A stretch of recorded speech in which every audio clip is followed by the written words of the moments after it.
Yes, now welcome for the ones watching the recording. And yeah, I don't want to spend any other minute of this session today because I know that everybody's looking a lot forward for it. So I'll pass the word to Gabby. Thank you. Good morning, good afternoon, good evening. For me, it's 8:30 in the morning after the morning chaos with waking up everybody and taking kids to school and arriving on the minute. So I'm arriving here. Hopefully you are arriving too, both body and soul. And perhaps we can start with a little check-in, saying who we are, where we're from, and what type of space are you looking at in this space? Big, small, very city, more tech, or rural? Tell us what you're looking at. So we can start perhaps with Eliane.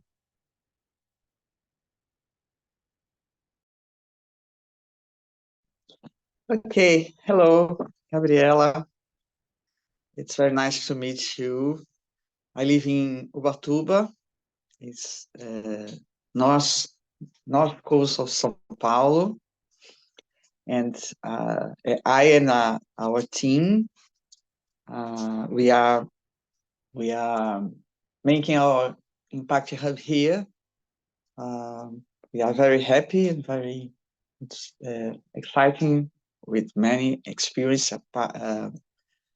with the Impact Hub branding.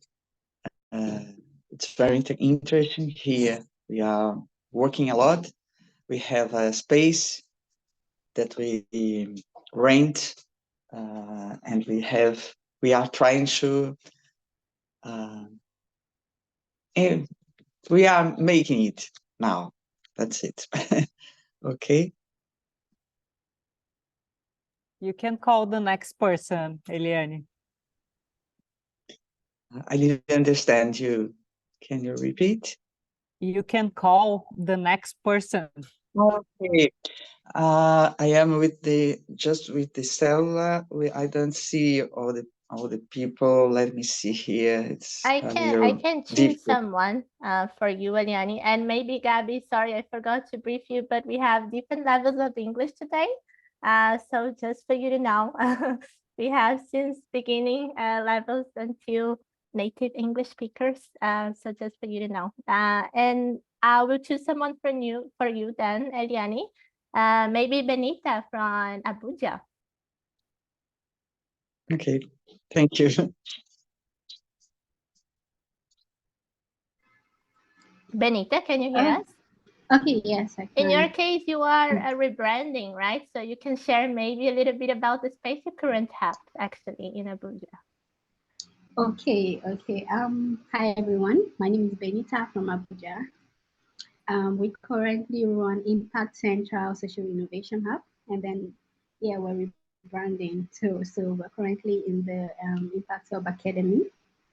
And so currently, I think we rent out spaces, co-working space.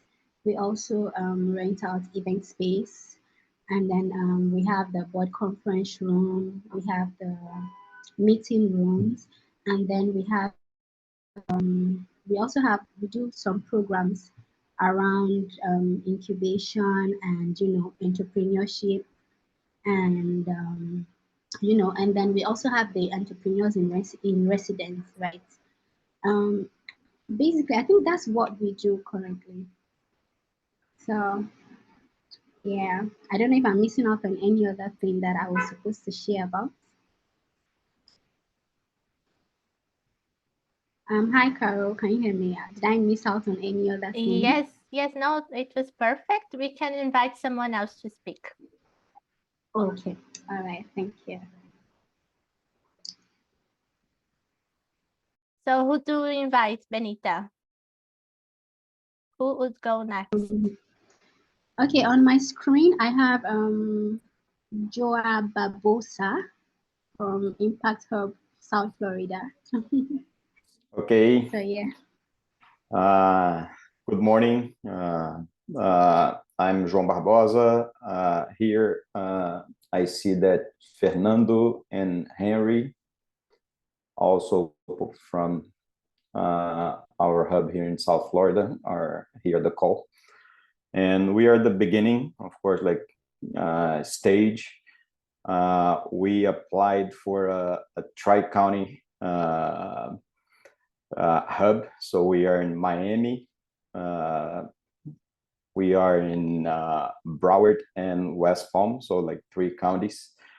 And we're still thinking what is going to be the plan, but the idea is to have like at least like one small location, and at least like in one county have like a more structured location, and maybe in the other 2 counties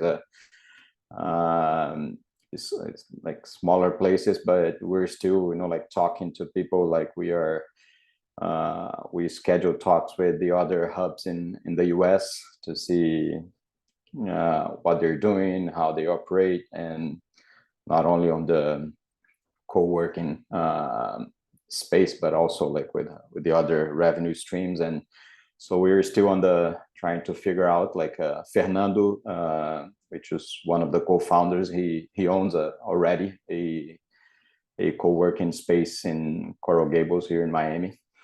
So we could begin with that place, but we're still discussing, but the idea is to have like a structure on the 3 counties, and maybe one of the structures being more robust. But that's I don't know if Fernando or Harry wants to add something. Feel free.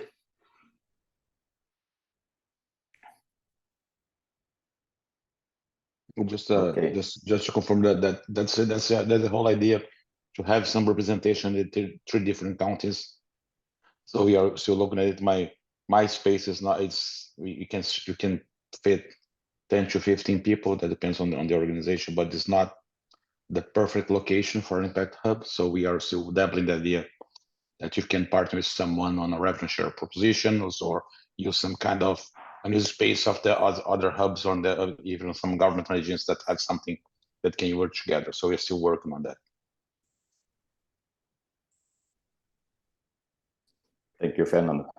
And Henry gave a thumbs up. So good. Do you want to go next with your check-in, Henry? Yeah. So that Vini from João Pessoa.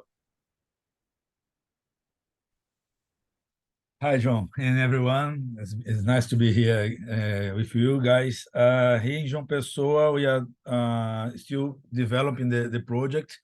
We received 2 invitations from one government institution and another from one foundation, perhaps to share the space. We are evaluating these possibilities. And we are very keen about the projects we are planning and community warm up. And we still don't know about the business model for co-working, because in our region here in Northeast Brazil, it's very difficult to be only with the revenue to be profit about the space for co-working.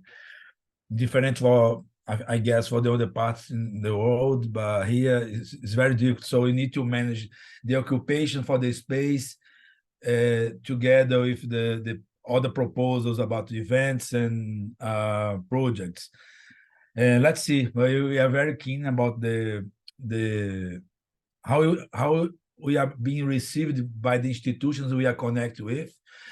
So far, the project you'll be working very well and hard. Thank you, guys. And I'm gonna invite, let me see, Gabriela, no. Maria Campai from Ubatuba. I don't know if she want to talk with us. Hello, how are you? I'm with Eliane, Patricia in Impact Hub Ubatuba. We are candidates, but running with it. The idea is that I'm gonna run the coffee space in front of the Impact Hub, a place that we are gonna show the socio-biodiversity of our state in Ubatuba. And I think that's it. I'm glad to hear with you to learn a lot of how to construct this space.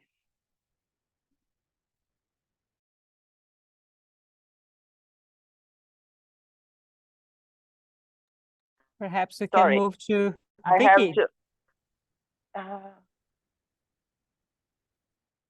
Carolina Candeia, maybe. Can you hear me? I don't know if Carol is. I think she has a problem over there. Oh. She's my partner, and I mean, she's very deep on the project, doing the connections, and Carol is working very hard on it. And so far, till September, we're gonna get the full proposal, and it'll be fine. Let's connect to Vicky from Chongqing. I don't know how to pronounce the name. Heard my names. Welcome, Vicky. We're checking in. So the idea is to hear who we are, where you're coming from, and what type of space do you want to set up? Okay. Hello everyone. My name is Vicky, and I am from Chongqing. About my about my space, we have 3 ideas. First, people can we're in a space, and it's nearby park, sorry, and we will use it to do some things, such as people can use the space by for example, a cup of tea or coffee, and he will use the space. And the second, we will cooperate with some how to say a company, and do some projects and gain some benefits from them. Third, we have set up some fixed office desk for people to use, and they will be our members. And we will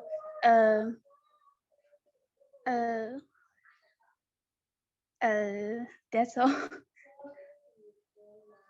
Thank you. Thank you, Vicky. Gabriel from Impact Hub Goiânia. Hi, everyone. Thank you. So we are trying to establish a place in the center of the city here in Goiânia. The center was abandoned for a couple of decades, and now it's rising again with investment and trying to rebuild the historical center.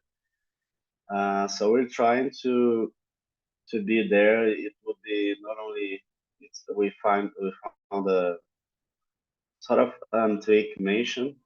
It's a very large space, but we think it would be also symbolic for the city, and we are trying to connect old economy to new kind of investments. We are in an industrial and agricultural zone, so we're trying to bring new kinds of investments, and mainly connected with sustainability in agriculture and in the industry. So we think it would be symbolic, and it's a nice place. We hope everything's gonna work fine. We're still trying to negotiate how it's gonna work for us to take the place. And that's it. Thank you, Gabriel. I think the others that haven't spoken aren't available right now, right? So what I thought about our session today is to tell you a little bit about our experience in spaces. We are in Florianópolis, south of Brazil. It's a capital, but a medium-sized city of about 500,000 inhabitants, and the whole metropolitan area would be about 1 million. So, and we've been up and running for about 9 years.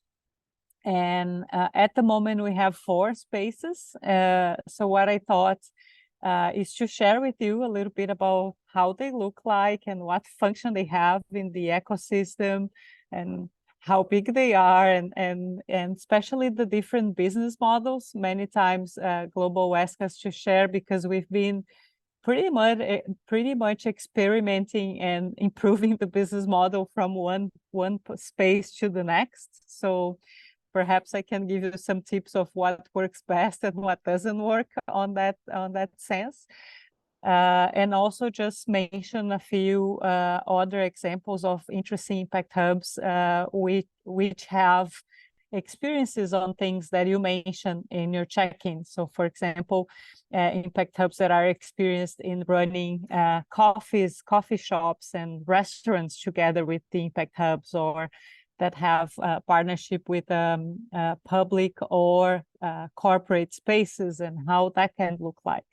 And so we have part of our conversation today about the spaces and the models, and then a big chunk actually for your questions. That's the idea. So if you can start writing down the questions you have, what are the main nagging things that you're thinking about when you think about the space, we'll have the opportunity to talk about those questions and hopefully illuminate a little bit, or at least bring more perspective on the questions that you have in that front.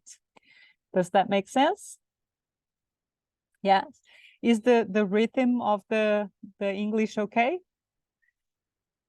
Anytime you can raise your hands and ask me to repeat. I'm also not a native speaker, so I'm with most of you on that boat. Cool. So let's start here. I have a little bit of a presentation more actually to make sure that you see the pictures more than the content itself. I'm actually in our first space here.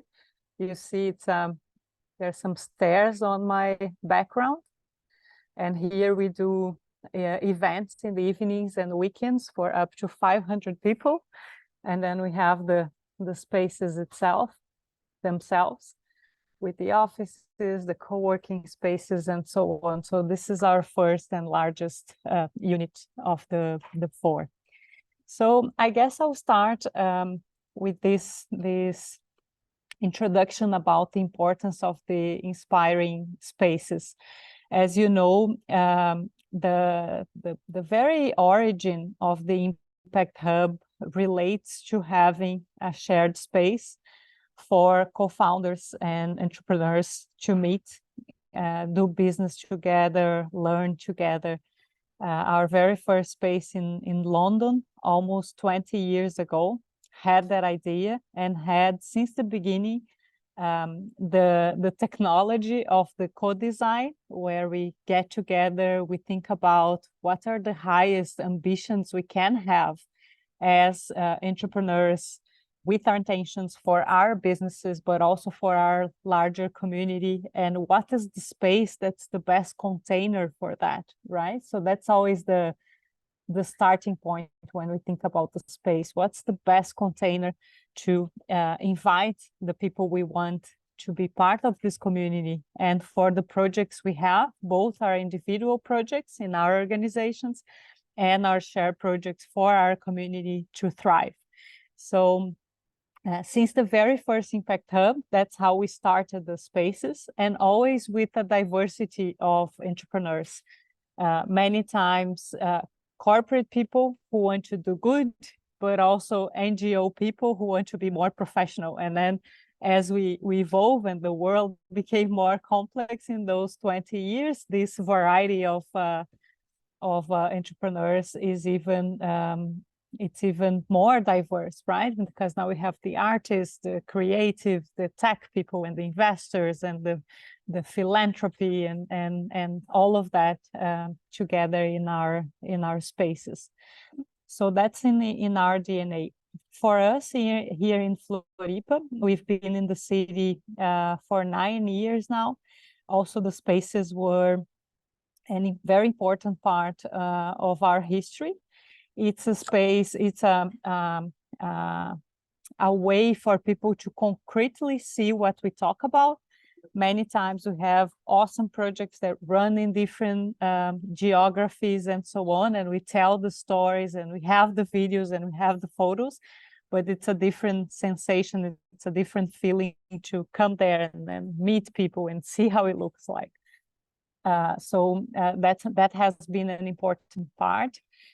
One important thing to say is we were in a special moment in time in our city, in a sense that there were some co-working players when we arrived, but not very many and not very developed. So we were able to create this positioning of being the most important place for people to work together collaboratively. Both the impact entrepreneurs, but also we play an important role with tech entrepreneurs and creative entrepreneurs. And that's harder if you are in a much larger city or a much more developed market, or even 10 years down the road as you are starting now. And the other thing that I'd like to mention to you about spaces is being now in the Global Association Board.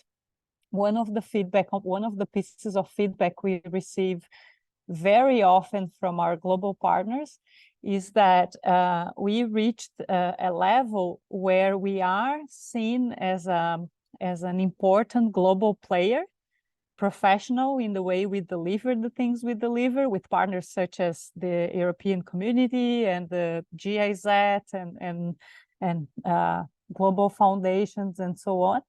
But at the same time, and differently from a consultancy, for example, we have our feet on the ground. We are in 111 cities with our feet on the ground. With our spaces, meeting the entrepreneurs every day, knowing their names, knowing their needs, and being able to address that. And that's a completely different positioning for us to have. And the reason why I'm saying that is, as you know, in this point in your candidate journey, there are many ways at the moment that's possible to set up your space. You can go for a big one, for a smaller one, for more of a lab, focus more on events, or, there are many possibilities of how to structure that and what function it will have, and also what level of importance in your business model it will have. But the importance of having a thriving space is key for our global positioning, for our brand, and for everything that we want to create. Yeah. So here in Florianopolis, we have 4 spaces: Primavera, or spring in English, Pedra Branca, Beira Mar, and Biwiki. And this is a little bit of how they look like. So Primavera, or the spring unit, it's called that way because there's a big flower house just beside, and it gives the name to the complex here where we are, that also has gastronomy and other offices and a school and different things. So it's our first unit and our largest unit. It started 9 years ago in a space that is a a drive road that we call the innovation route, because it connects the city center to the northern part of the island. Florianópolis is an island, and it is where most of the technology companies are. When we started here, it was a big bet, to be honest, because the space wasn't, the complex wasn't super developed, and 10 years down the road is the epicenter of innovation in our state here. And we are not the only actor by far, but we are one of the important ones for this to happen. So this is a little bit of how it looks like, some of the takes of the space. If we have time in the end, I can go around with you. And just recently, we have about 2,000 square meters of our own space. Plus, we manage another 900 meters of event spaces, an auditorium, training rooms, meeting rooms, and so on, that we also manage in this space. So it's a larger space. And just recently, about 6 months ago, we expanded another 450 square meters in the same building, and with the circularity principles. So we were able to reuse or destine correctly 85% of what would go to a landfill in a normal construction, and that was a huge learning as well.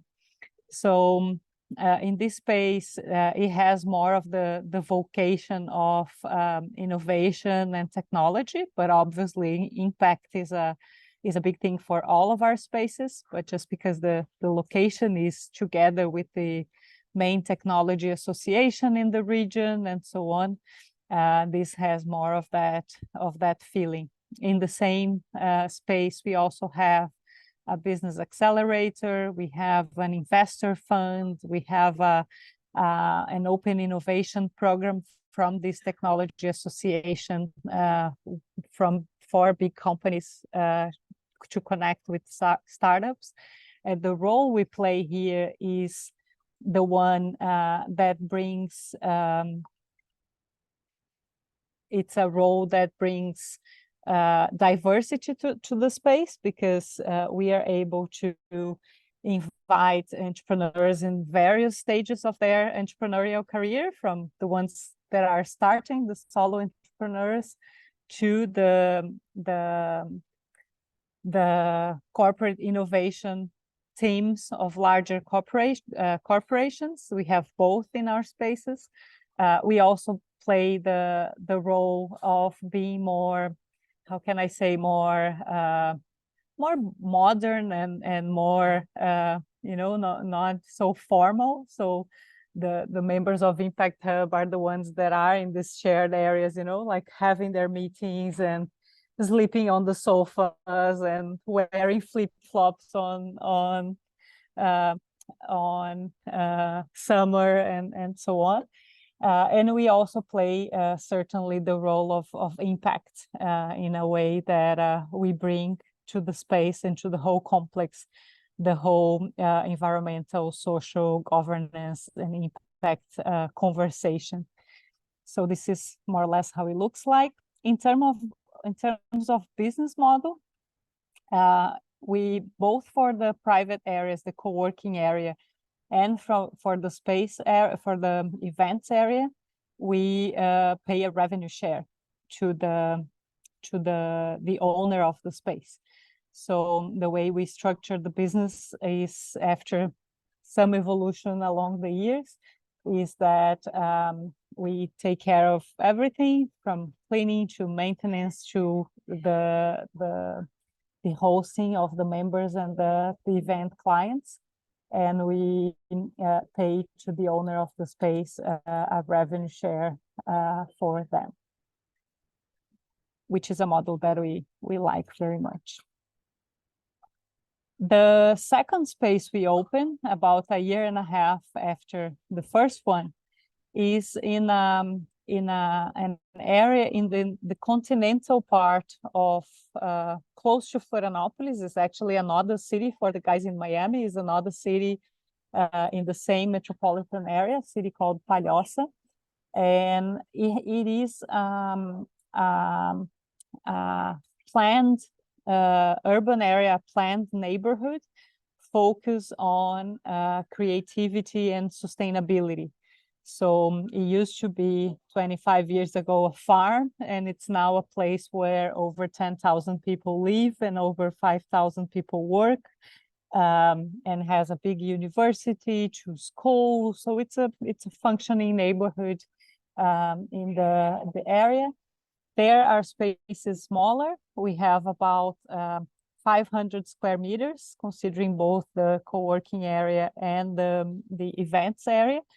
And it has this theme of intelligent cities and so on.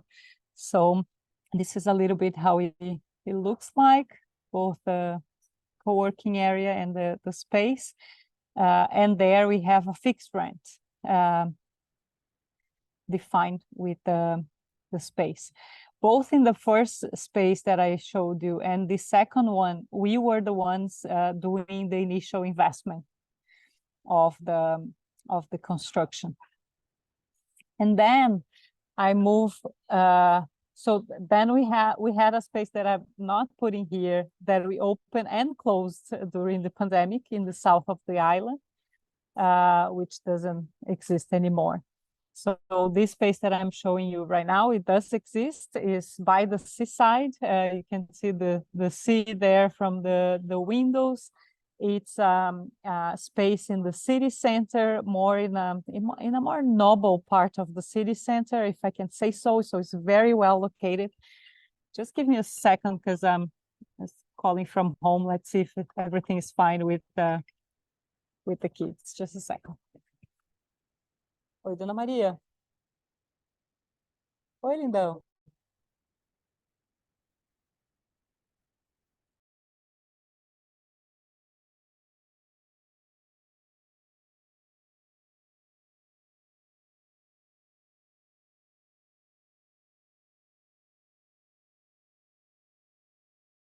You're on mute, Gabby. Hope it's all fine at your home. Thank you. Yeah, everything is fine. I'm sorry for that.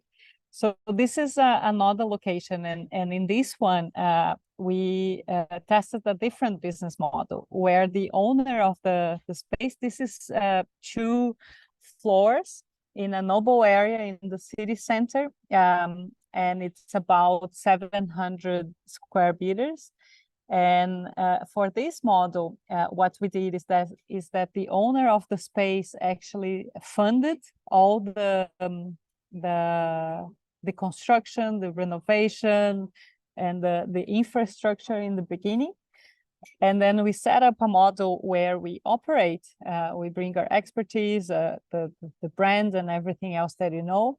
And we pay a fixed rent, which is a little lower than market, not a lot, about 15% lower than market. And we split profit 50-50. So that's the model with the space there.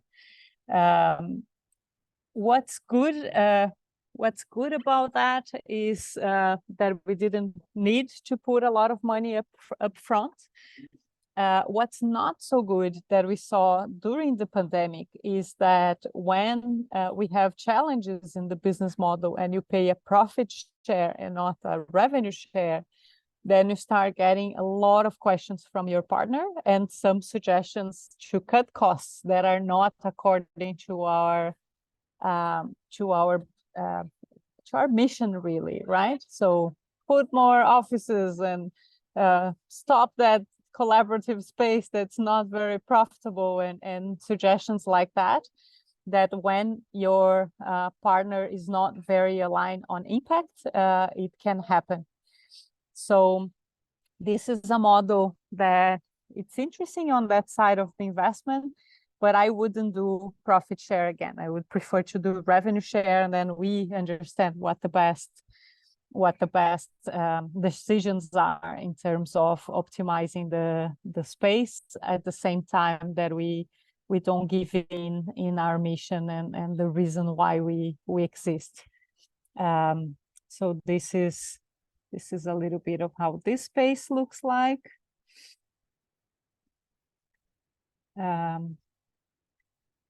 And then we have a newer one that was inaugurated this year, in March this year, that has, again, a different model. So again, for here is a complex that it's in the city center, but more in the area. I think guys from Goiânia said that they want to revitalize the city center, the area that was more degraded. So this is it for Florianopolis. So the area in the city center where the central terminal, bus terminal is, and where, you know, the popular commerce is, and also a little bit more abandoned and being supported by the local municipality to be revitalized. So the entrepreneur here invited us to operate not only Gabby? I think we lost Gabby. Let's give her a few minutes. Oh, she's back. Hi, Gabby. Welcome back. Oh, sorry about that. Don't worry, it happens. So this is a project that has various elements.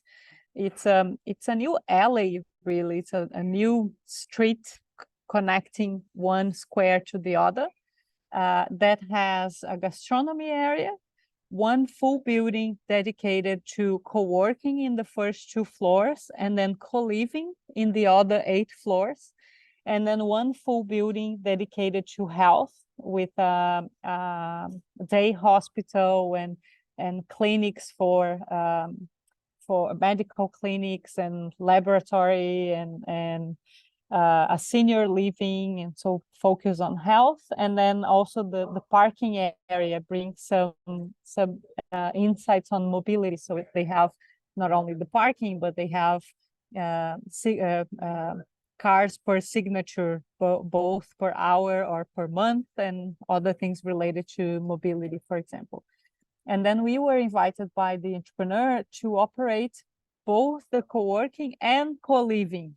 So we are managing for the first time a community of neighbors, not a community of co-workers, and that has been interesting. So in this model, how we created it is that, again, the owner of the space did all the initial investment, and in this space, the way we do is that we receive a service fee, a fixed service fee, plus a bonus for performance.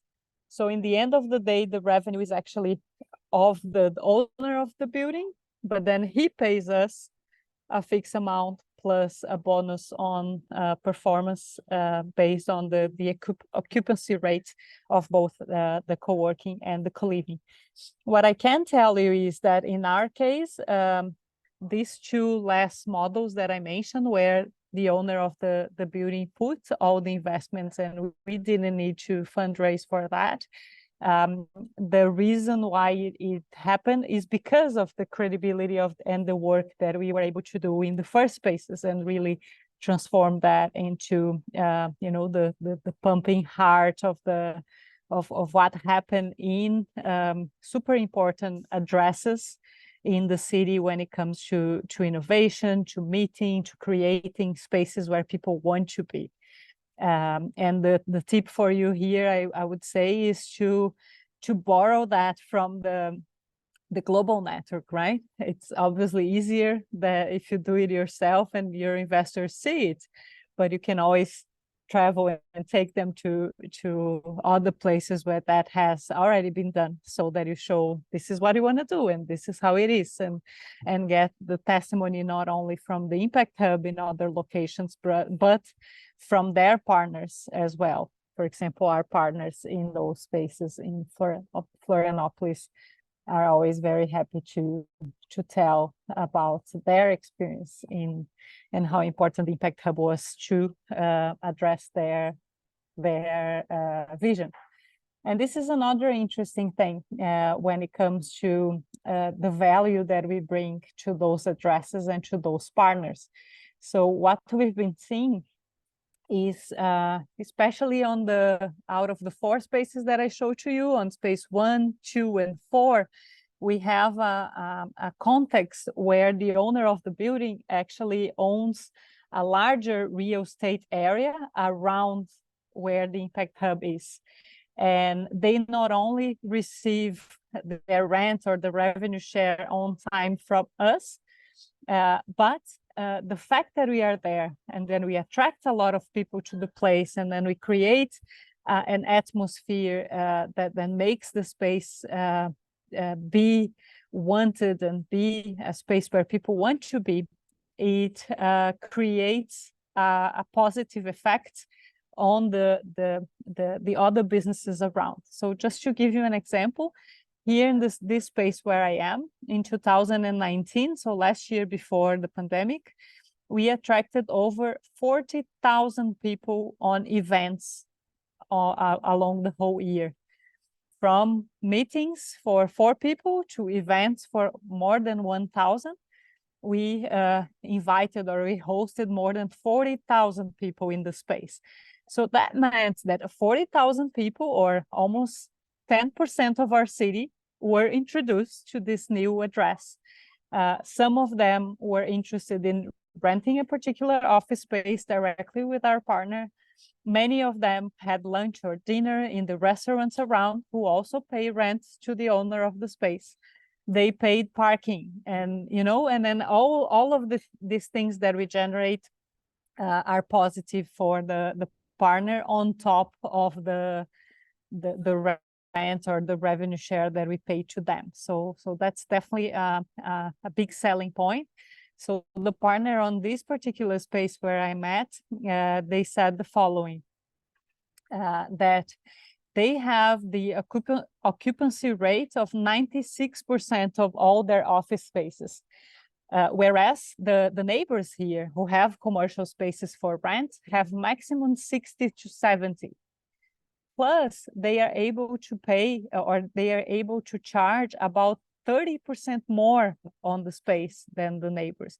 So if you do the math, they have a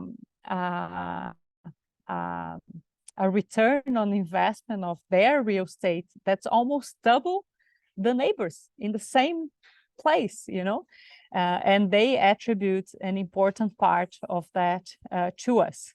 If I were to design again, knowing that we will reach this huge success, I would probably find a way to capture a little bit of or a little bit more of that value from the partner, but I'm super happy that we are able to do that and create this partnership relationship that's beneficial for both.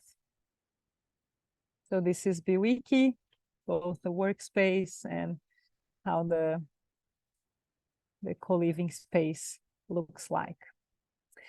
And then perhaps before moving to your questions, just to mention a few other examples in the network that I feel very inspired by and that relate to the spaces that you are wanting to build. So for example, for the ones that are interested in having gastronomy operations inside the Impact Hubs or very associated with Impact Hubs, I would definitely suggest you talk to Monterrey in Mexico and to Zurich in Switzerland. In case of Zurich, they have the cafes, the coffee shops related to or in the same buildings as their Impact Hubs. They even create this idea that, for example, in the first floor, you have the coffee shop. And then the second floor, you have more of the open areas and the hot desks and the co-working. And then as you move to the next floors, you have more of the office type of space and the corporate type of clients. And they believe it brings it brings a lot of vitality to these spaces, a lot of this part of being a vibrant community in many senses. And I heard even a few months ago that in one of the spaces they're even having like big parties and havies on the weekends in these spaces. So they are being able to activate these more entertainment, and not only in the parties is clearly entertainment, but the coffee shops also play a role, both for the Impact Hub members who can go down and have a meeting with an external and so on, but also to be accessible to the community as a whole. In case of Zurich and the context of Europe, the gastronomy businesses have a very low margin. Still, they think in terms of concept, it makes sense, which is a completely different case in Mexico. So in Mexico is actually the opposite. There, the main part of the business is the restaurants. They even have a brewery, a place where they create beer in the connected to the Impact Hub.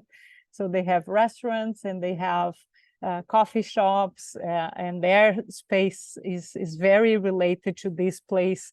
The Impact Hubs there for the space to have this meeting, to meet other people, to participate in events, and the co-working space is actually reduced.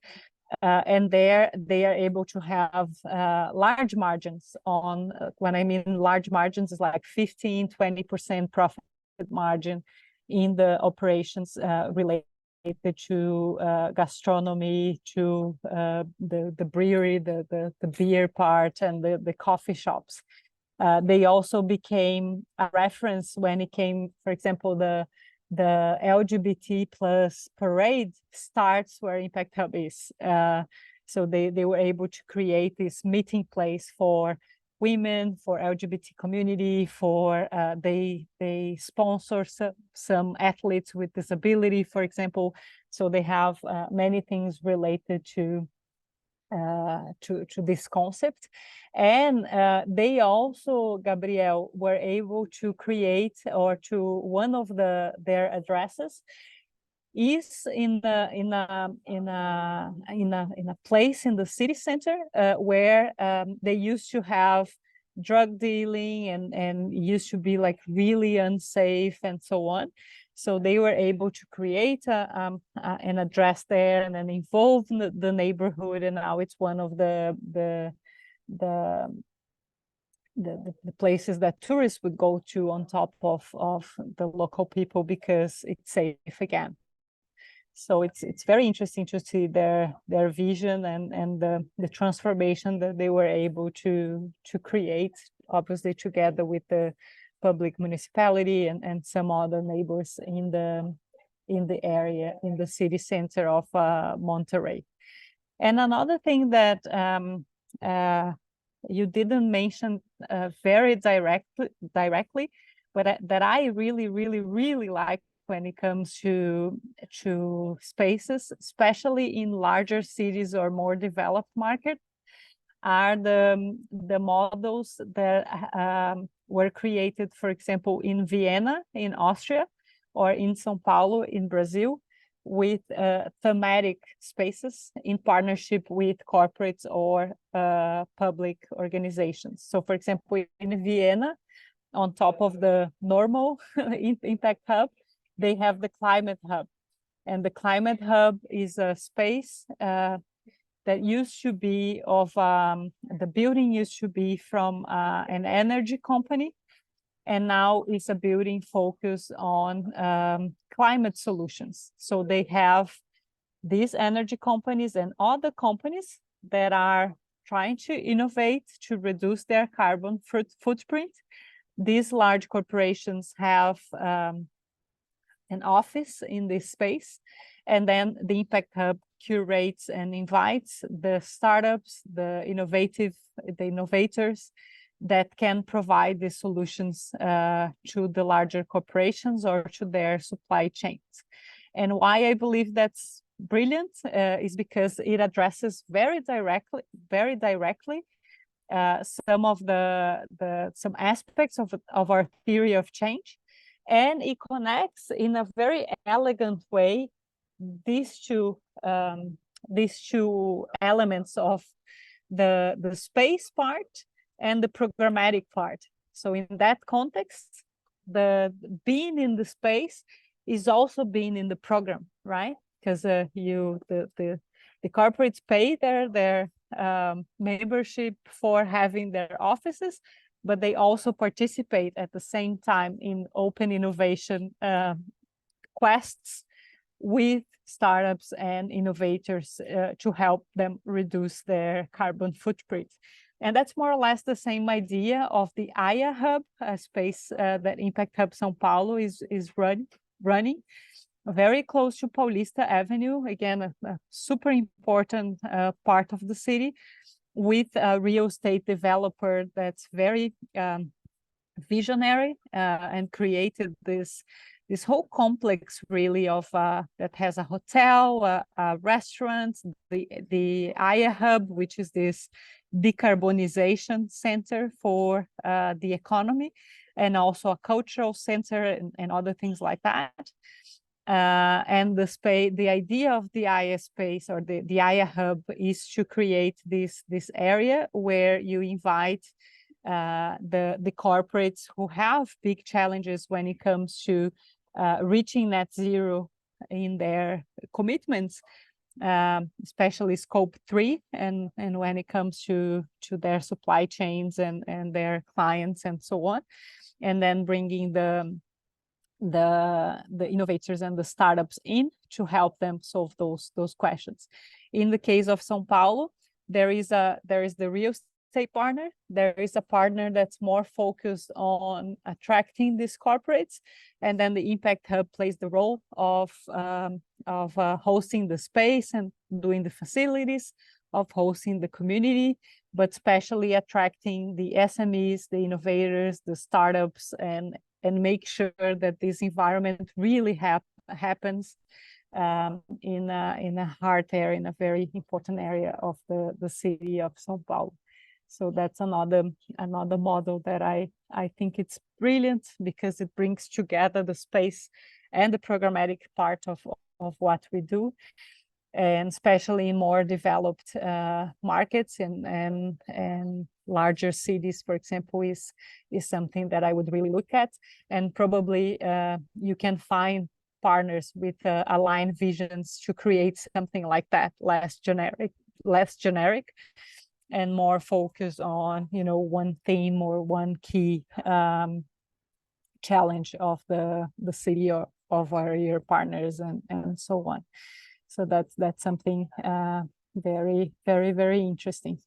And to finalize, what I would say is, if I were starting again, I would definitely not go for the model where we find a space and we pay a fixed rent and then rent to our clients and members next. I would definitely look for a more innovative and risk-sharing model that could either be more on the direction of what I told you, of having a revenue share, for example, and having your partner on your side. And then if you can find in your context an impact-driven partner, then it's perfect.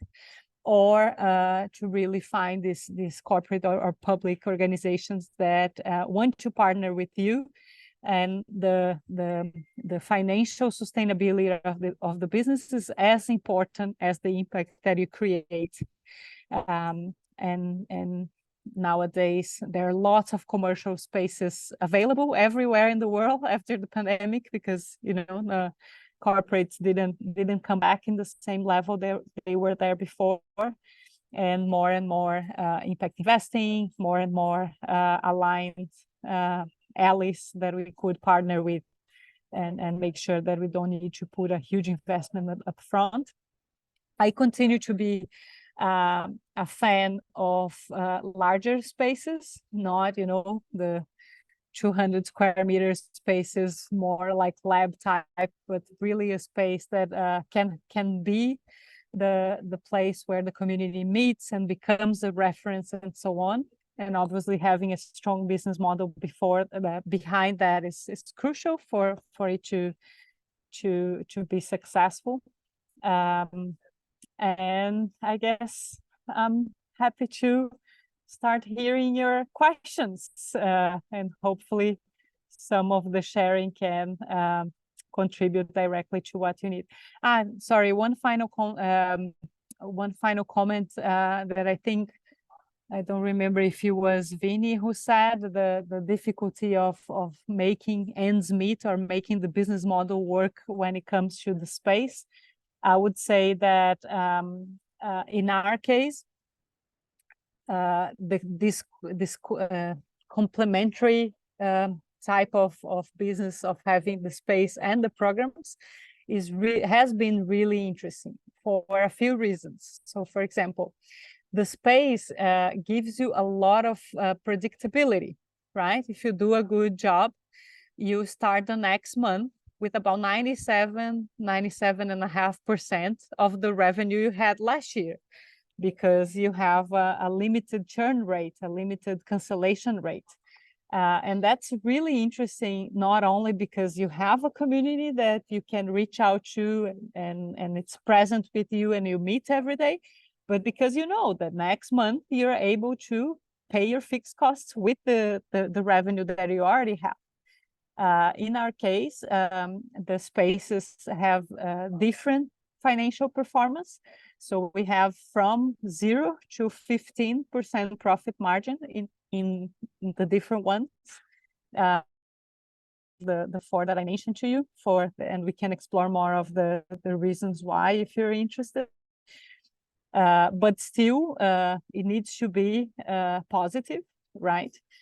And the programmatic side is more than that. So in the programmatic side, we have 15 to 35% margin, but we have peaks, we have valleys, we have uncertainty, we have, you know, like all the things that you know. Obviously, the idea is to move towards having longer term projects. So at the moment, we have contracts of 2 years, 3 years, for example. But we also have contracts that run for 3-4 months, for example. And then having this wheel working in a way that brings you some type of predictability that you can keep your team busy and happy and so on is not too easy. So the complementation of both it's interesting. And in our case, again, the spaces started being the main part of the business in the beginning. Last year was the first year that the programmatic part was larger than the spaces when it comes both to impact and to financial return. And we are seeing that the rhythm of the growth of the programs will be faster than the rhythm of the growth of the space. And one of the key questions I'm exploring with our board at the moment is, how do we want to look like in 2030?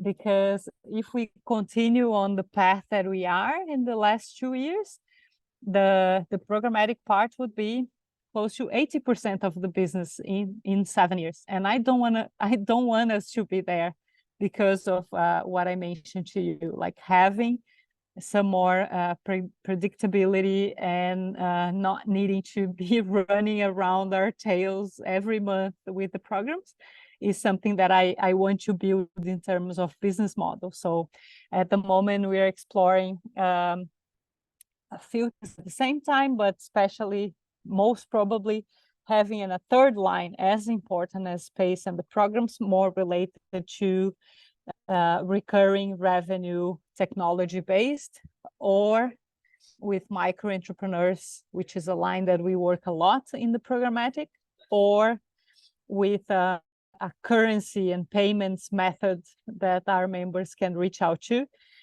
because that again is another collateral effect of having a large community. At the moment, we are almost 2,000 members that come to the co-workings every month, plus another about 2,000 to 3,000 members that participate in our programs every year. And therefore, you have a big enough community of entrepreneurs that's attractive for creating another product for them, or for attracting partners to work with in creating these other programs. So this is us now. Carol, I don't know if you want to conduct in a different way, but I thought about really opening for questions and hearing your reflections, your questions, the key things in your business models that are either not working well yet, or you haven't figured out, or that has been difficult, that perhaps we can contribute somehow. No, it's great, Gabby. I think we can move for questions. And I see that Vinny has already raised his hand. So Vinny, go ahead, please. Gabby, congratulations for the presentation, for the beautiful spaces. You work so hard. You are on for us in Brazil, obviously, Floripa is a huge project for the Impact Hub, I guess, to the world. Carol can say something. But during the presentation, I was thinking about the connection about the community, because it's beautiful, it's amazing, but I'm trying not to be rude. Sorry if I bring this view, but I couldn't see the connection with the connection about the social impact and what we do for the Impact Hub, because I was thinking I didn't visit yet the Impact Hubs in Floripa, but came from a view for a high-class space. And I was thinking, well, this space is welcoming for the social project groups and discussions, and that's what I mixed a bit when I was seeing a presentation, and perhaps it was a wrong view that I received. So that's my question: how is connect the places, the venues for the Impact Hub in Floripa with this connection with our mission to grow a community?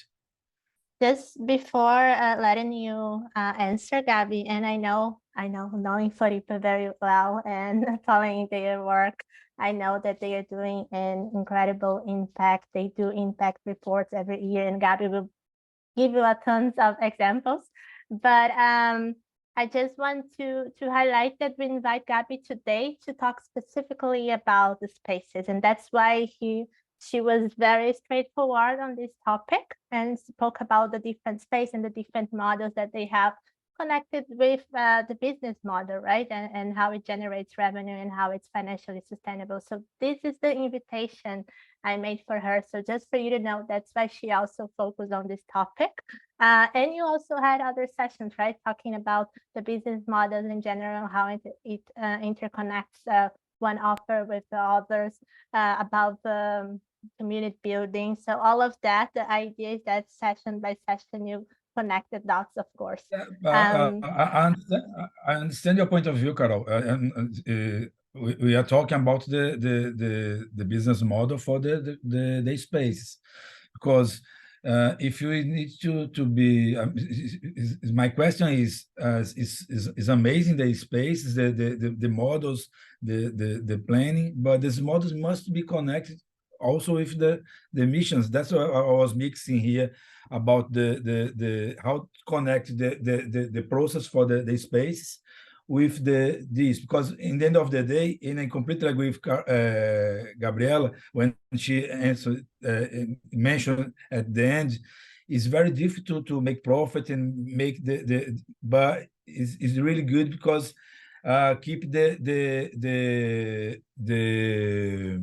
break even at least, because this costs are making the business running and the projects be on top of this. So my question is this, because, for example, here in João Pessoa, we are planning social co-working because the market, the local market, is for the other co-workings, for example, they have a lot of problems. They just be still alive because they do the registration for the companies, not about the space. The people not going anymore for the space. And that's the reason we are planning, be in partnership with government, for example, get a space, and this space in partnership with government, and be a social co-working, for example. And that's I'm trying to understand how Floripa, because has a long journey already. So how is connecting with this point? I'm sorry if again, if I was rude about my question. You were not. It's clear, and I got it. I just want to brief that my request to Gabi didn't cover that, so that's why I just want to brief it. But Gabi, passing the word It's to you. all right, Carol. It's all right. No worries. The conversation is great, and I thank you for the question, Vinny. So a little bit of context on that. When we started the spaces, our theory of change, or our idea around that, is that we needed to foster the impact sector, because if it's still in its birthplace now, I would say in many senses, 10 years ago, it was nothing really in Floripa. So we wanted to really help create or strengthen or foster the impact sector in the city and in the whole state. Plus, the way we thought it would be healthier is if we started by connecting to two other key sectors in the city, which are technology, because of the vocation of Florianopolis, and creativity and the artists and so on. So that's why we picked a location, or the first location was more related to this technology part, so that we would have the technology entrepreneurs coming closer, also because of the location. And we made a strong invitation for both the creatives and the impact entrepreneurs. So what we did from the beginning, from the very first year, is that we created together with Sebrae and another partner an ideas program for impact entrepreneurs. So we had, a handful of more developed ones, and that was all. So we created with them this program. In the very first year, we had 135 entrepreneurs or ideas of social businesses going through that program. And it was really in the idea stage. So a few of them moved along, but many others didn't. So these people started to be in our space and be developed by both the program and the community of the space. And there were many events related to that and so on. So I guess that's part of the initial spark of the space, how we foster the impact sector, but connected with the key vocations of the city since the beginning.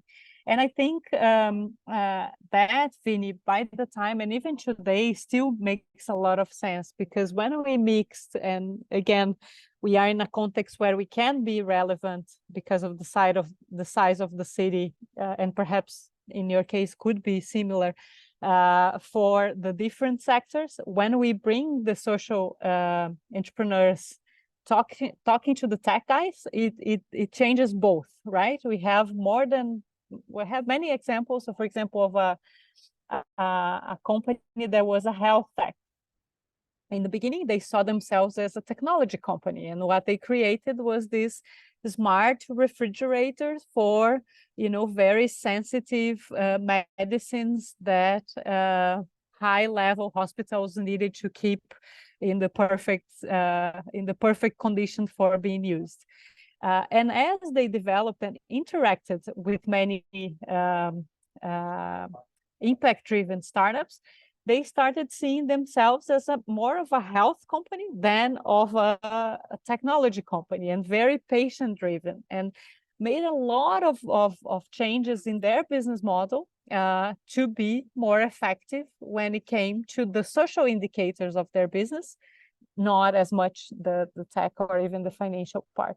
And the opposite as well, like I don't know in your context, but it's better than it used to be, but still many times the impact entrepreneurs think it's ugly to talk about money and business model. They are very focused on the mission and so on, and having them interact with investors, with other entrepreneurs and so on, really help them create stronger business models.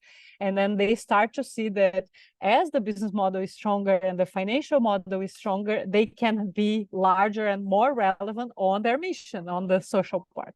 So when it comes to community, that's part of where we stand. So we picked locations, and they are very spread in the city, which brings operationally some headaches, because it's a lot easier to operate one large space than 4 smaller ones, right, in the city. That's also part of our impact orientation. So we are an island. Transportation is a huge problem in our context.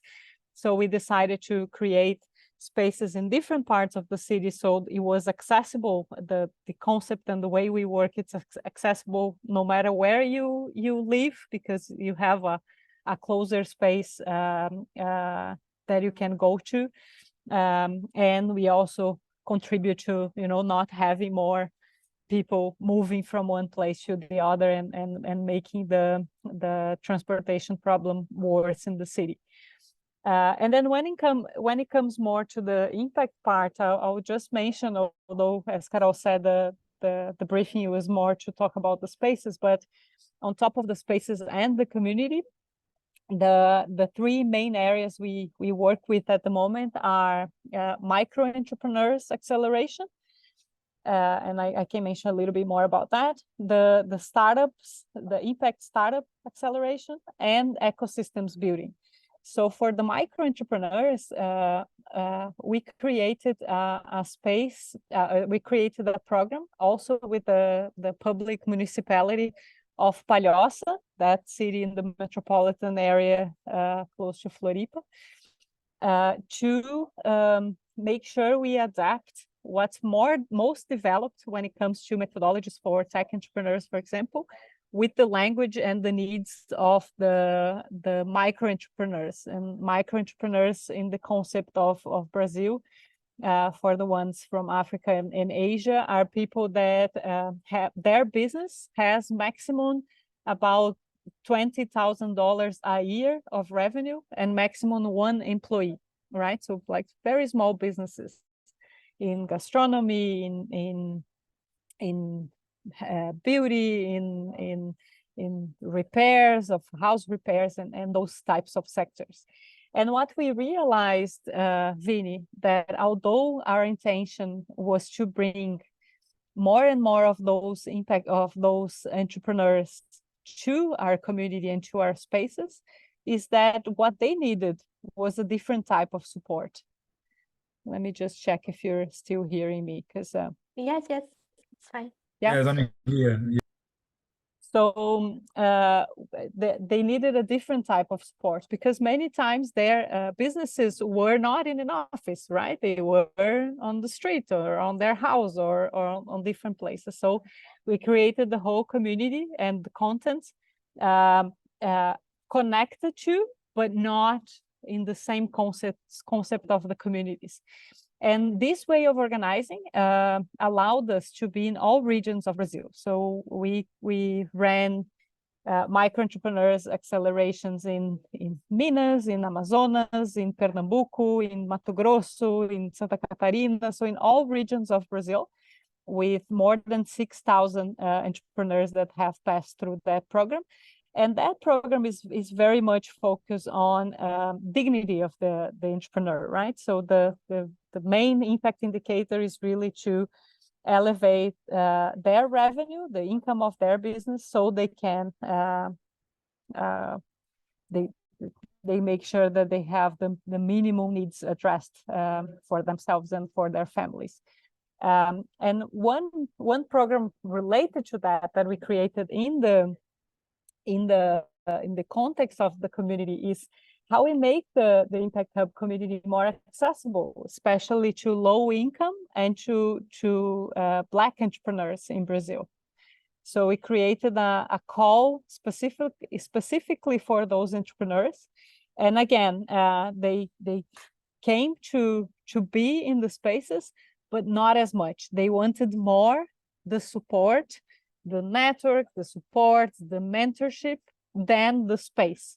And then, you know, that's the intelligence of testing things and then seeing what they need, and then you create a solution that actually addresses what they specifically needs.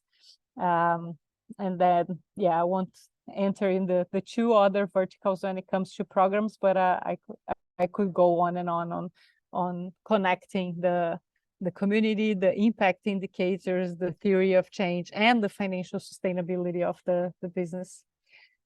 Plus, the other thing is the one that you have in your intention to pick areas where our presence can make a difference, right?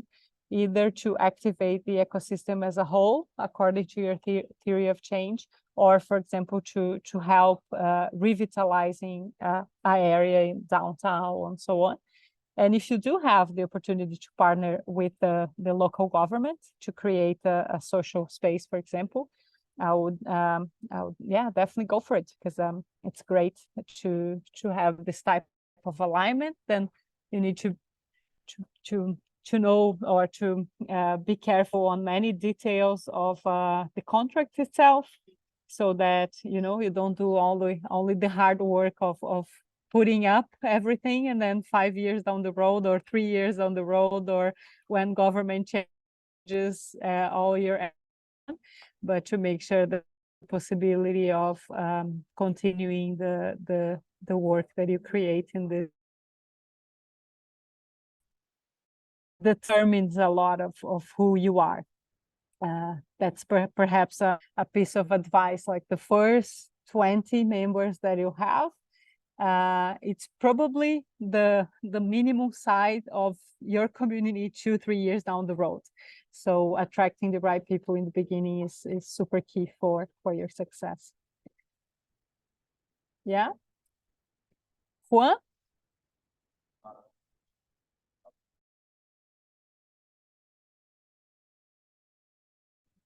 Alô, oi, pronto. Tô abrindo aqui, desculpa, tava no mudo. Tudo bom, bom dia. Eu tinha algumas perguntas, mas uma mais talvez naquele... Oh, I'm sorry, I am very sorry. I started speaking Portuguese because there was so many Brazilians around here. My apologies. My question has to do a little bit of use of space, and you guys have expanded to very different kinds of space. There's two of them that are, I believe, too peculiar to be of like a lot of help for other people that don't find on that, you know, the ones in which you have the owners of the space as investors or co-owners of the but I come from the world of permaculture and agroecology, so my sense of growing things is always very organic and very looking at things from very humble ways of beginning things, because the process of growth will change what you do. You know, my idea is that no one ever accomplishes their vision the way they envisioned it. It's just going to be something different. You know, you have to have the vision to get moving. And that, when relating to space, my thing is, how many times we fall into this situation of creating spaces in which trying to define the uses of the space in a number of different situations before you actually have a starting point. You have to have some spaces predefined and some uses, but did you run into situations in which choices that were made by making them overall design that it's, includes everything and everything is perfectly designed and thought out and how this is going to interact with this, but then the actual growth of the project made, how would you go about, this balance between having the thing all built at the setup and not having to be improvising, because you can run to the other extreme of that of that situation, right? And I think because your growth and it's so many other things, I think you may have run into the situations, and I find this to be an interesting question for users of spaces. Impact hubs depend on their spaces so much. So, thanks. Thank you, Juan. Yeah, you're absolutely right that all the plans don't resist to, first weeks of reality and being able to listen to this reality and the needs of the entrepreneurs and the possibilities of the space is key for us to, put up something that's really relevant. At the same time, a lot has to do with our vision and our drive, right? What we want to create. And if it was obvious, somebody else would have done before, right? So there is part of it that is a leap of faith. It seems to. So Gabi, your internet's breaking a little bit, so just for you to know. Let me try to move to another location and see if it gets better. Just okay, thank you.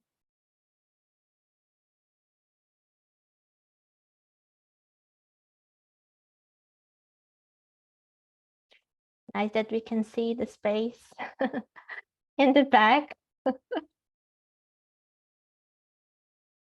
See, nice.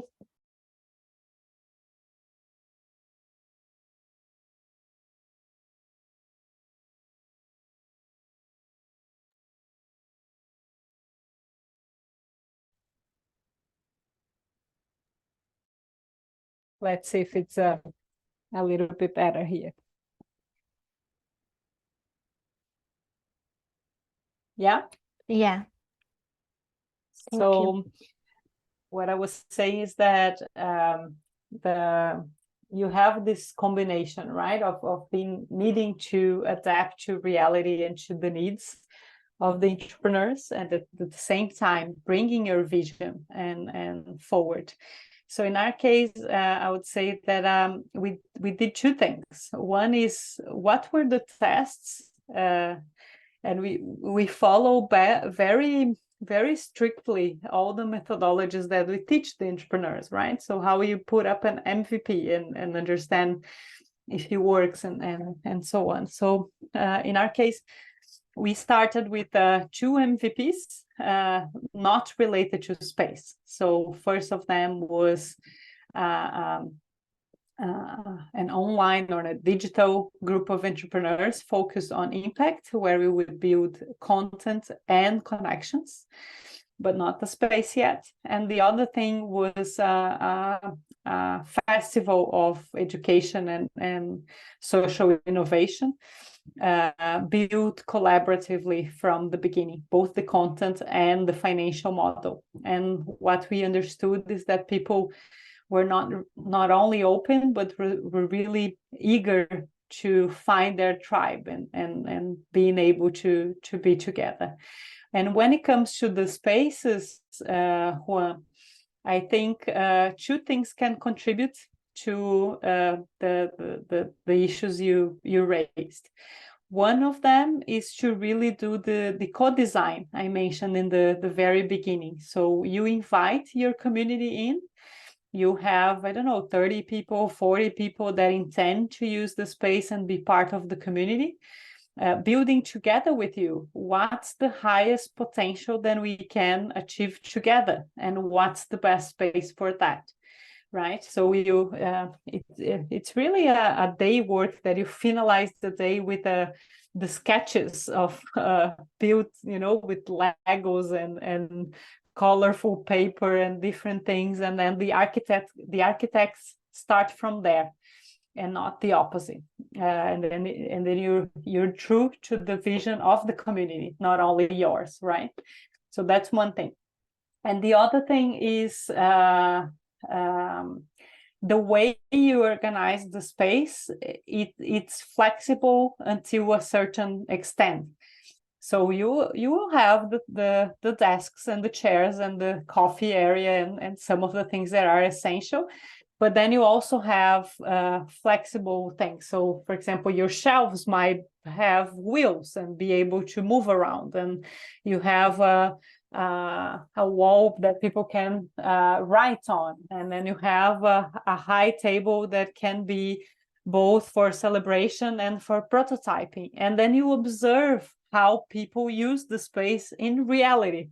And then you do the adaptations. So in that case, having things that are flexible and movable in the space is key, so that you can adapt without a lot of investment every time to the needs that the entrepreneurs are showing you that are most important to them. And then it's a very nice book on that from the school in Stanford. I think it's called the Make Space. It's a great book to when you are co-designing and building your space, to have these ideas of flexibility at the same time as usability for the space to be adaptable. Hopefully contributed a little bit to your question.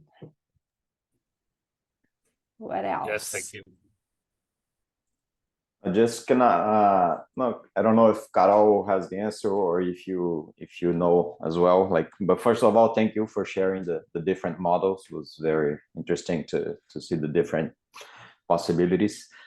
But my question is more, I'm like an engineer and finance guy, so just like thinking on the share of the revenues. I don't know if what is the percentage, like from in Florianopolis, and if like within all the hubs, the share between how much the co-working revenue represent within the entire business, because you have like some we see that in your case, talking to in other meetings, we saw that there's some people, they just have like a small space to kind of like on the checklist of Impact Hub, I need the space, and other places, like in other cases like yours, the co-working it's a very important part of the puzzle. So I would like to understand, to see with all the effort that you put on the co-working, how much it represents on the total revenue, just like percentage wise, and if you have the metrics of the other hubs, the average, to see how is the performance. Thank you, João. So for Floripa, at the moment, it's about 50% space. And when I mean space, is co-working, is events, and also this community as a service that we have with partners, right? So when we run the communities of partners in other spaces, we also include here. So it's about 50% space, about 40% programs, and about 10% others. If we go to the global network, Carol can give us the exact stats. We just ran the state of the network, but at the moment is more or less 33, so more or less a third space, more or less 40 plus programs, and more or less 20% others. That comes consultancy, some that have catering and more gastronomy driven businesses are in this others category. So it's not irrelevant, although we have impact hubs that have very minimum revenue coming from from space. But even nowadays, about a third of the revenue of the aggregated impact hubs globally it comes from space. But I believe that's on the first line, right? The top line. The bottom line, it's a bit different because the cost of keeping the co-working probably is a lot higher than having like different programs. You're right. And in that case, João, is very context influenced by context. So, for example, Madrid at the moment, they have 5 full buildings of co-working, and then they have one that's not profitable, but all the other 4 are profitable in a good level, and most of the bottom line, the profit line, comes from there. In our case, as I mentioned to you, we are able to keep on average about a 10% profit margin on co-working and about 15 to 20 on the programs. So it gives us an overall of 14% margin on the whole business. Which is interesting, Vini, as well, because even though, you know, the programs are very impact driven, all of them from scratch, from the beginning, we're able to have on average a larger margin than the space. And we also have, João, the cases where the programs finance the space, which is not healthy, but it happens. So in some contexts, the programs actually bring revenue to pay some of the expenses of the spaces that are not being fully met by, you know, the space business model, which we definitely don't recommend, but especially, you know, during pandemic and after pandemic still happens in some of the places of the world. Again, very context related. The different markets operate like very differently when it comes to the margins that you can apply in different lines. And just to give you an example on the gastronomy, which is not the key here of our conversation, but I was talking to Zurich and Monterrey, the 2 ones that I mentioned to you, in case you're interested on that. And it's very interesting because they are able to charge more or less the same price, even though the cost of life is completely different in Switzerland and in Mexico, but they can charge, you know, 5-6 euro per brewery in their restaurants. But then the costs in Mexico are a fraction of the costs in Zurich.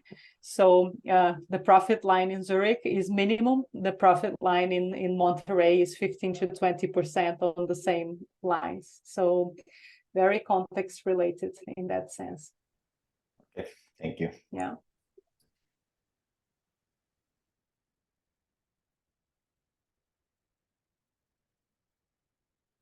Carol, do you have a question that you know these guys are working on? And Yes, Gabby. First of all, thank you for all the sharing so far. It's all very inspiring. And as I shared while you were on the phone, I was just telling them that Floripa is such a special case because you have all these 4 different models happening, right? But then with all this experience and all this 9 years growing, Gabby, can you share very briefly how was the beginning? Like how large was the first space of Impact Hub Floripa? How long it took you to actually expand to the second location or expand actually the first location?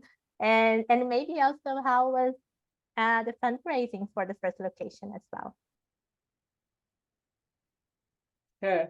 I don't necessarily recommend what we did, but I can definitely share what we did. But so in our case, since the beginning, we operated this large events area on a revenue share basis. That was very interesting because we were able to create big, important, big meetings for people and meetups and so on, and help to activate the address. At the same time, we were activating our brand. So that was an interesting part of the model.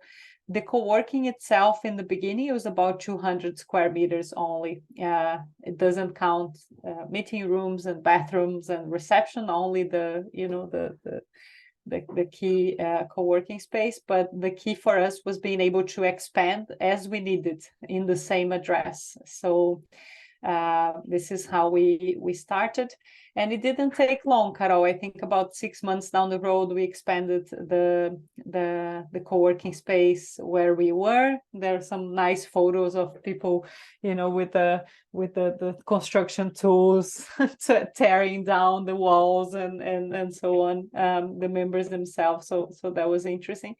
And about a year and a half after the first location, we opened a second one. And for the financing of the beginning, we decided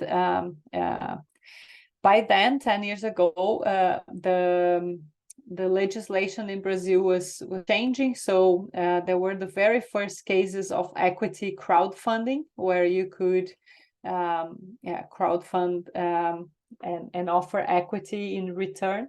So we were the fourth company in Brazil and the first one outside of São Paulo to actually do that model in practice.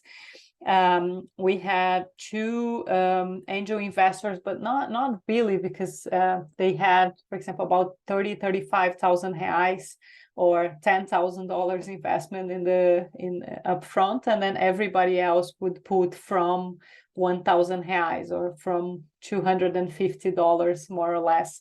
They were able to invest in a convertible debt type of contract. So that model was very interesting, because instead of having one angel investor or using money from our pockets, which in our case we didn't have, we had 54 people who believed in us and put from $250 or more, who were part of the story from the beginning, and that activated also the collaboration part of our values, and created a full range of people who were interested both in the mission and the impact, but also in the financial success of the company, who would open door for us, who would participate in governance calls and so on. So that was very interesting. All the financing of our expansion so far was either through those types of alternative methods or with our own money. So for example, we did equity crowdfunding in the beginning. We did impact debt at some point. So with organizations like TRE in Brazil, who do the impact loans. We also got loans from our members.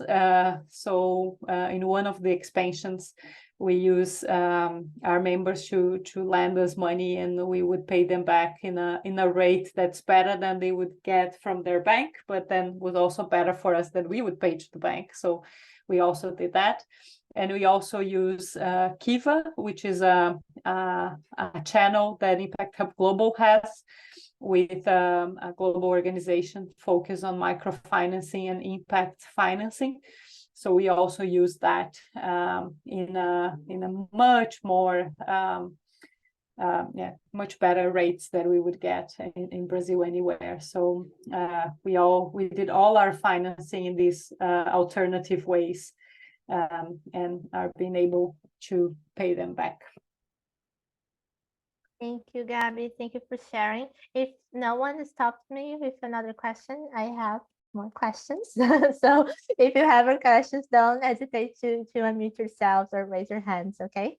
But Gabby, also for Floripa, I see that every location, the events part is always very important, right? And it's very connected with the financial sustainability of the space operations as a whole.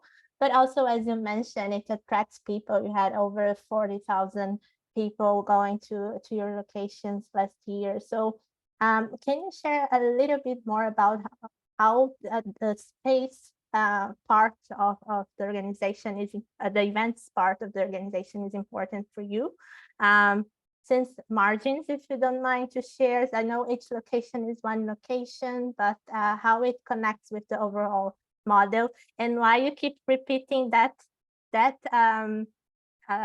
highlight, I'd say, to the space in every locations you have. I think it's a really key point of the Floripa model. Yeah, for the events, they were more important in the beginning than they are now, because of all the changes that happened with the pandemic and also the different ways people learn at the moment. Still, we have a lot of movement in our spaces, because now sometimes people don't come to work to their offices, but they still need to meet their colleagues and do their planning and train their suppliers and so on. So for us, we put up professional operations when it comes to events. So in that sense, Vini it has this vision of the financial contribution from the beginning. So that means that we have a system where people can book directly. We have, you know, all the steps to make sure that the rooms are clean and fine and so on. And the operations run smoothly. And an important part of the business is more of that line of business is more focused on really delivering what the clients needs for their own meetings. Having said that, all the content that we bring to the spaces are key to our positioning and to the impact we want to create. So we ourselves run at least about, at the very least, about 6 to 8 impact-driven events every month. So about 2 events a week that we do for our community and for the extended community focus on impact. We have some festivals that we run. So for example, now in November, we're going to have the Social Good Festival that we are co-delivering together with a partner organization for about 2,000 people, and that talks about how technology can contribute to a future that respects diversity and inclusion. So that's a festival that runs every year, and it's a big one, involves a lot of people.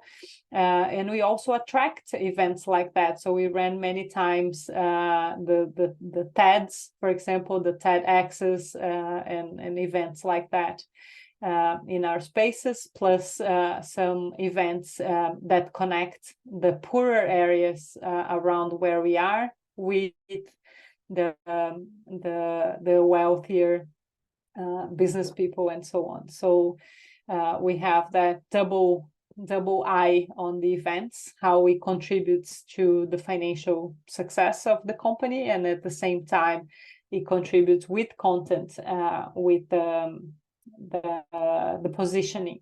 And when it comes to the contribution of the content, sometimes we are able to charge and sometimes we are not, and we're fine with both, because then the main intent is really to have the content, have the right people in the space, have the content there, and make sure we activate that part of our theory of change. Thank you, Gabby. I'll give 10 seconds to see if anybody has questions. 5. All right. I'll ask one more question to summarize. And Gabby, if today you were about to start a new impact hub in a new city, not in Floripa, because then, which I don't doubt, right, to have a 5th location soon. But if you were about to start a new impact hub in a new city, what would be a checklist for you on analyzing the locations? What would be your main criteria to decide what makes a location, a space, to be the place for the impact hub to build operations? Yeah, I think it starts with knowing the place, right? So I'll definitely start by talking to a lot of people, so having at least like 50 coffees with different people, from social entrepreneurs to entrepreneurs from the periphery to mayor if I could, or secretary of state, or things like that, to understand what they see as important and as lacking. I would certainly create a few moments for those people to interact amongst them and co-create a few things and check if our proposal of supporting the impact-driven companies make sense in the area, and how, and learn and hear a lot of the entrepreneurs. And then when it comes to picking the space, I would try to find something that's accessible to the group that we want to attract. So being very clear on what are the 3 or 4 types of personas that we want to have in the space, and what the space needs to look like for them to feel welcome, for them to be able to reach that by public transportation and things like that. And then on top of that, I'll make sure that the business model makes sense. So if I could have a corporate or a government partner that would put the investment up front, I'll definitely go for that, and create this business model that can both receives and hosts the entrepreneurs that need the most, but also have revenue from the entrepreneurs who can pay, and make sure that we create a healthy model that can run for a long time.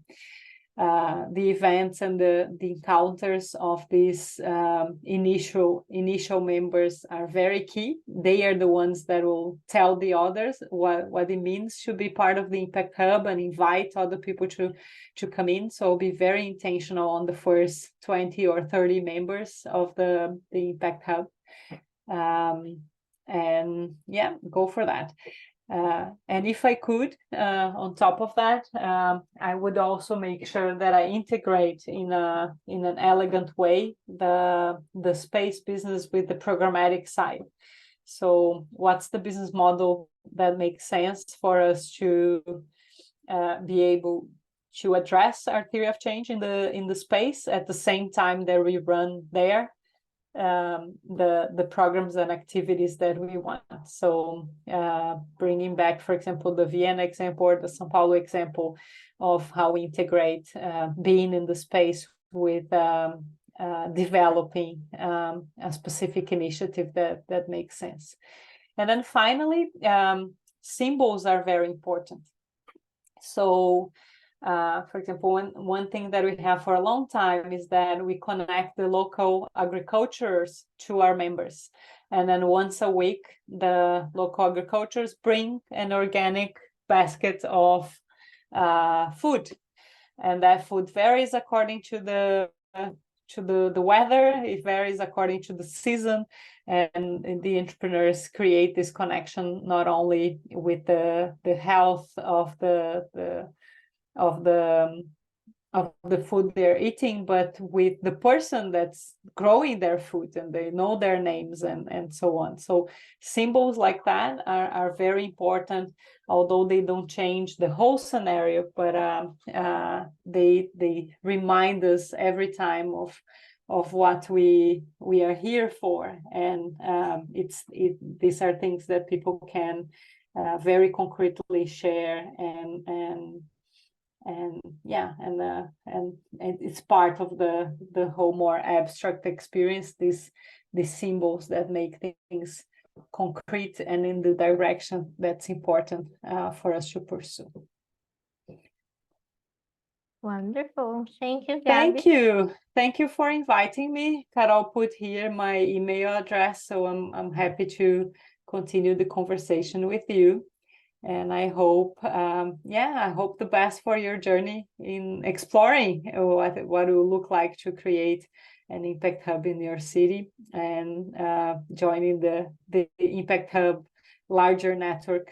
I can say that it's really inspiring to to see that the work that we are doing in the local level, and then many times we feel a little bit alone or not understood, you know, by the other local actors. We have people exactly like us in all contexts possible, doing the same type of work with lots of adaptation to what matters, and that's really inspiring. That's really motivating, and it's really it really cuts many paths, because we learn with each other's practices and mistakes, and that's invaluable. So yeah, welcome. Yay! Thank you so much, Gabby, for sharing all the different Floripa cases in such an open format. So thank you for that, and also for inspiring us. I see that the ones who have the camera open, I can see the smile. So thank you for the great session. And everybody, I just want to remember you that Gabby mentioned today a couple of times about designing the space with your community, right? So co-creating the space. And this is a very important step, and definitely will make the difference for you to have a community that feel that they belong to the Impact Hub community, right? So just for you to know, as a reminder, that our session on space co-design, it's going to be in November during the Makers Festival, as I mentioned to you before, but we're going to have this moment to talk about co-design.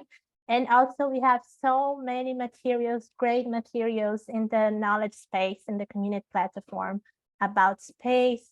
We have a space guidebook with all the steps about how to analyze the best location, how to calculate the space and optimize the space in a way that it's financially sustainable for you in the future, how to connect it with the theory of change. It's all there for you. Of course, it's a guidebook. There's all the work will be with you, but there is lots of support available for you. Okay, so make the most of it. And if you have any questions, as always, I'll be here. Okay, thank you, everyone. Have a lovely rest of your day. Thank you. Bye-bye. Thank you, Gabby. Thank you, Gabriela. Thank you. Bye-bye. Bye.